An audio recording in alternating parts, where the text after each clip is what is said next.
Hola a todos. Qué gusto que nos acompañen en este recorrido. Hoy tenemos por delante un tema absolutamente fascinante y súper útil, pensado especialmente para quienes buscan entender el mundo desde una perspectiva un poco más profunda. Bueno, vamos a meternos de lleno en esto. Nuestro objetivo de hoy es desmenuzar qué es verdaderamente la ciencia. Es una palabra que escuchamos todo el tiempo, ¿verdad? Pero casi nunca nos detenemos a pensar qué significa en el fondo. Así que en esta explicación, usando nuestros apuntes sobre ciencia, sociedad y desarrollo, vamos a desarmar un poco esas ideas previas que todos tenemos y a construir una base súper sólida sobre qué es el conocimiento sistemático. Y para que nos organicemos bien, esta es nuestra hoja de ruta para hoy. Empezaremos con qué significa realmente conocer. Luego veremos las creencias frente a la razón. El punto 3 es el lente de la ciencia. Seguiremos con la demostración y el método científico. El punto 5 es la pseudociencia y su impacto cotidiano. Y cerraremos con una breve reflexión y una actividad guía. Así que arranquemos. Sección 1. ¿Qué significa realmente conocer?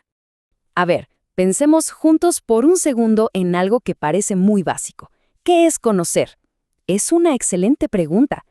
Si se fijan en su experiencia diaria, se darán cuenta de que no es lo mismo conocer a una persona que conocer un objeto. Cuando conocemos a una persona, hay un montón de emociones de por medio, tenemos una historia compartida y, seamos sinceros, nuestra percepción es súper subjetiva.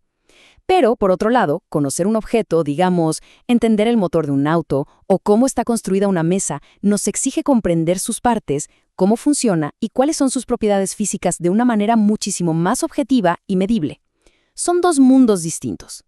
Y esto es fundamental para entender cómo dividimos nuestra experiencia. Por un lado tenemos el conocimiento cotidiano, eso que llamamos el sentido común.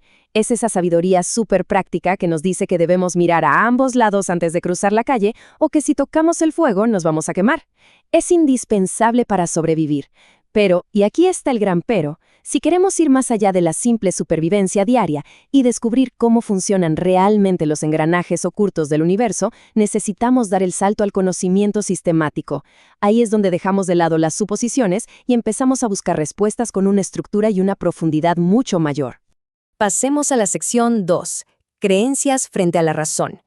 Aquí viene un punto importantísimo. Tenemos que trazar una línea divisoria muy clara. Por un lado están las creencias. Las grandes religiones de nuestro mundo operan justamente en este ámbito. Se basan en la fe, son profundamente subjetivas y nos ofrecen respuestas espirituales o morales. Y sí, claro que son una forma de conocimiento, pero la clave es que no requieren pruebas tangibles. Por el otro lado, en la otra esquina, tenemos el conocimiento racional. Y ojo aquí, la palabra razón, que viene del latín, nos exige un proceso que sea objetivo, que tenga lógica y, lo más importante de todo, que sea demostrable. Ambos sistemas conviven en nuestra sociedad todos los días, pero definitivamente juegan con reglas completamente diferentes.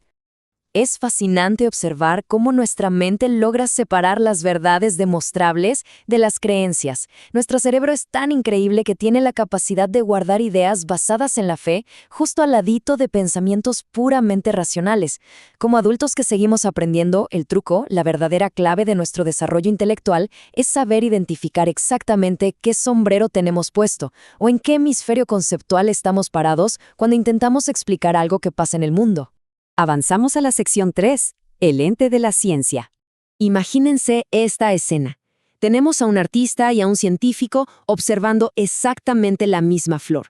Ambos son súper detallistas, pero miren la diferencia. El artista nos va a describir esa flor hablando de emoción, de su belleza, del gusto, usará un lenguaje totalmente subjetivo, que depende de lo que él siente al mirarla. Pero el científico usará herramientas totalmente distintas. Va a describir esa misma flor usando números, usando la lógica y la razón. Su objetivo es hablar en un idioma universal, que sea tan objetivo que cualquier persona, sin importar si está en México, en Argentina o en Japón, pueda medir y comprobar exactamente lo mismo. Y ojo, ninguno de los dos está equivocado, simplemente están usando lentes distintos para mirar la realidad. Sección 4. Demostración y método científico. Ahora bien, el conocimiento científico tiene reglas muy pero muy estrictas. No se trata solo de sentarse a mirar. Todo el proceso arranca con el paso 1, un argumento razonado. Pero el verdadero trabajo científico nos exige pasar al nivel 2, que es la demostración, es decir, ponerlo a prueba. Una vez que logras demostrar que un fenómeno ocurre bajo ciertas condiciones, consigues resultados seguros. Y eso nos lleva al paso 3, la generalización. Ya podemos decir, esto suele pasar así. Y finalmente, cuando logramos generalizar una regla matemática o física, llegamos al paso 4, que es la verdadera joya de la corona, la predicción. Es esa capacidad increíble de anticipar cómo se va a comportar la naturaleza en el futuro. Para que quede más claro, en un laboratorio, esa demostración suele ser un experimento práctico.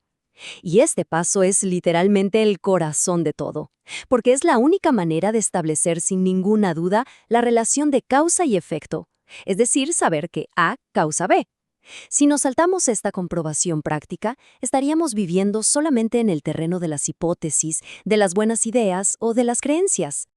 Hay una frase que resume maravillosamente todo lo que estamos viendo hoy. La ciencia no es un qué, sino un cómo. La ciencia no es una enciclopedia aburrida llena de respuestas estáticas que nos tenemos que aprender de memoria, para nada. Más bien, imagínenla como un manual de instrucciones para hacer preguntas cada vez mejores.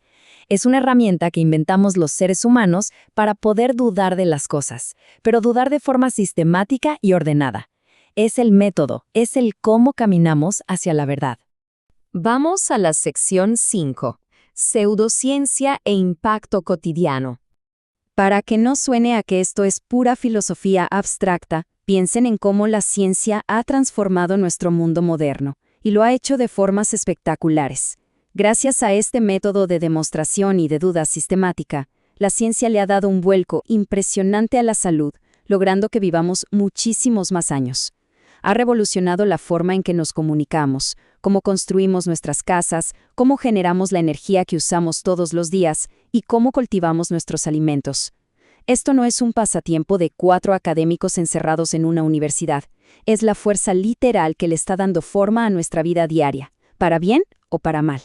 Pero claro, precisamente porque la ciencia tiene tanto prestigio y poder transformador, se nos presenta un problema que debemos aprender a detectar a kilómetros. Lo que no es ciencia. Hablo de la pseudociencia. Muchas veces intenta disfrazarse usando palabras complicadas o pareciendo muy seria, pero le falta el alma del asunto. Carece de ese rigor del que hablamos. Le falta la demostración lógica y, sobre todo, no usa ese lenguaje objetivo y universal.